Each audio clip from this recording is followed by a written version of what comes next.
السلام علیکم ورحمۃ اللہ وبرکاتہ۔ محترم مکرم ناظرین، اگر کوئی انسان قرآن کریم پڑھ کر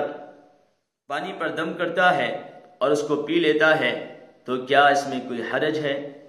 ظاہر بات ہے آج کے زمانے میں بہت سارے لوگوں کو یہ اشکال ہے کہ ایک حدیث میں تو یہ بات آتی ہے کہ اگر کوئی انسان پانی پر دم کرے اور اس کو پی لے بیماری دور کرنے کے لیے تو کوئی حرج کی بات نہیں، بالکل جائز ہے۔ لیکن دوسری طرف ایک حدیث یہ بھی ہے کہ نبی اکرم صلی اللہ علیہ وسلم نے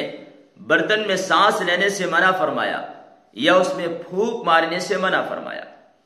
اب انسان جب پڑھتا ہے اور پانی پر دم کرتا ہے تو ظاہر بات ہے پانی پر پھونک مارتا ہے۔ ایک طرف پھونک مارنے سے منع کیا جا رہا ہے، حدیث کے الفاظ ہیں عن ابن عباس رضی اللہ عنہما قال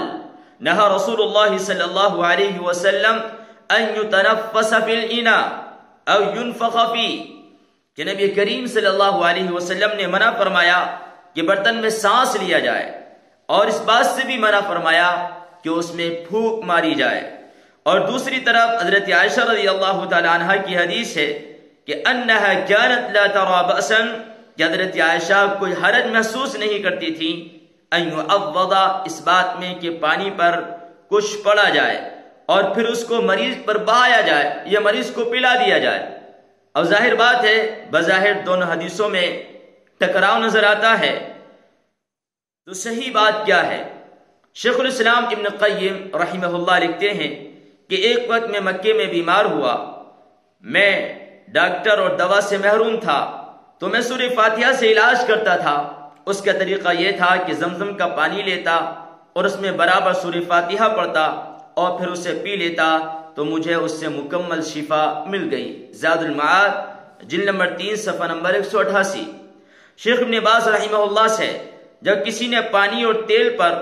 قرآن اور مسنون دعائیں پڑھ کر دم کرنے اور مریض کو پلانے اور غسل دینے کی بابت سوال کیا تو شیخ نے فرمایا لا حرج في الرقية بالماء ثم يشرب منه المريض او يغتسل به كل هذا لا بأس به۔ تو شیخ نے فرمایا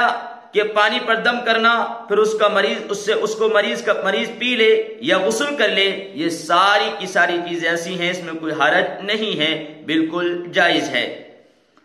لیکن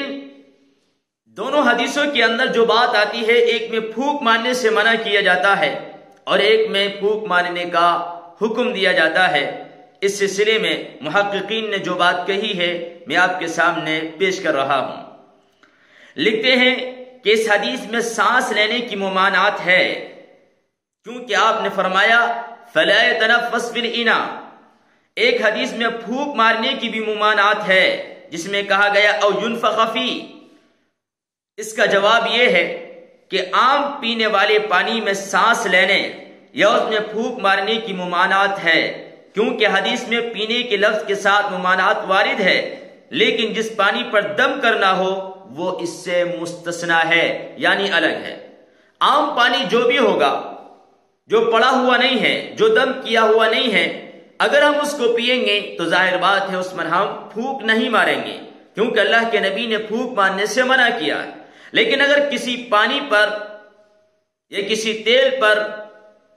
دم کیا گیا، پھونک ماری گئی، تو ظاہر بات ہے اب وہ اس سے مستثنا ہوگا اور اس پانی سے اس کو الگ مانا جائے گا، یعنی دم کرتے وقت پانی پر پھونک مار سکتے ہیں، اور پھونک مارنے سے اب اس بیماری کا خطرہ نہیں ہوگا جس بیماری کے خطرے سے اللہ کے نبی صلی اللہ علیہ وسلم نے ہمیں آگاہ کیا تھا۔ خلاصہ کلام یہ نکل کر آتا ہے کہ جس حدیث میں منع کیا گیا کہ پھونک نہ ماری جائے وہ اس پانی کے بارے میں ہے جو پڑا ہوا نہ ہو، جو دم کیا ہوا نہ ہو، لیکن جس پر پڑا گیا اور جس پر دم کیا گیا، ظاہر بات ہے اگر ہم پڑھنے کے بعد یا